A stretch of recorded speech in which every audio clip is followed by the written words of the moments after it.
Bonjour à tous, merci de nous retrouver pour votre petit moment détente et culture de la semaine.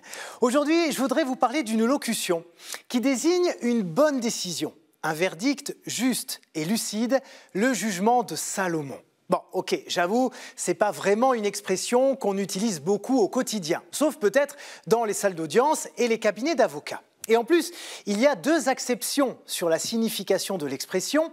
On parle d'un jugement empreint de sagesse et d'équité, mais on l'utilise aussi pour désigner un verdict qui partage le tort entre les deux parties, ce qui est un contresens absolu, vous allez le voir. Allez, même si on est bien d'accord que la locution est un peu hors du temps, découvrons ensemble l'histoire de Salomon et de son jugement, qui est tout à fait pertinente pour expliquer ce qu'est une décision intelligente et perspicace dans une affaire un peu compliquée. Et ça peut même inspirer chacun de nous dans notre façon de voir les choses. Allez, on y va.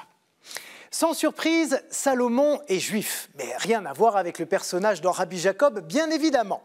Lui, c'est Salomon, le roi d'Israël au Xe siècle avant Jésus-Christ. Lorsqu'il monte sur le trône pour succéder à David, son père, Dieu lui demande ce qu'il désire.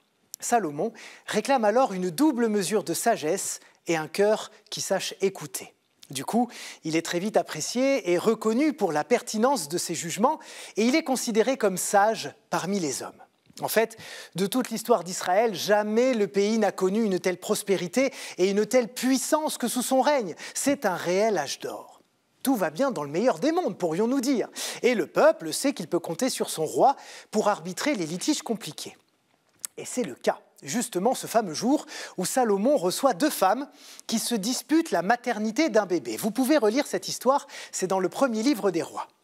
Il s'agit de deux prostituées. Elles vivent sous le même toit et sont chacune mères d'un enfant. Malheureusement, l'un des nourrissons est mort dans la nuit et les deux femmes se disputent le survivant. Elles affirment toutes les deux en être la mère. Là, effectivement, ça devient compliqué. Qui croire? L'une affirme que l'enfant vivant est le sien, l'autre dit qu'il y a eu un échange et que c'est bien son fils qui est en pleine santé.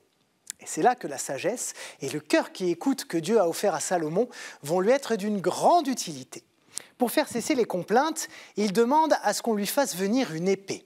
Pour contenter les deux femmes, il décide de couper l'enfant en deux et d'en donner une partie à chacune. J'avoue que c'est une solution un petit peu horrible, mais notre Salomon, il a une idée derrière la tête. Il va dans l'extrême pour provoquer une réaction.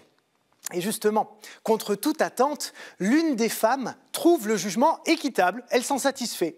Mais l'autre est complètement horrifiée. Elle arrête le roi qui s'apprête à couper l'enfant en deux et supplie de la donner à sa rivale, mais en entier et surtout vivant. C'est là que Salomon comprend qui est la vraie mère.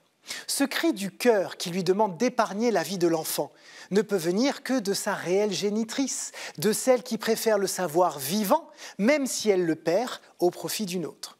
Le roi rend alors le nourrisson à sa vraie maman et le peuple ne peut que constater que Salomon bénéficie de la sagesse de Dieu lui-même pour exercer la justice. Voilà pourquoi on parle de jugement de Salomon quand quelqu'un arrive à établir la vérité et la justice dans un litige compliqué, même si en lisant la Bible, on serait tenté de donner une interprétation plus proche de prêcher le faux pour savoir le vrai en fait.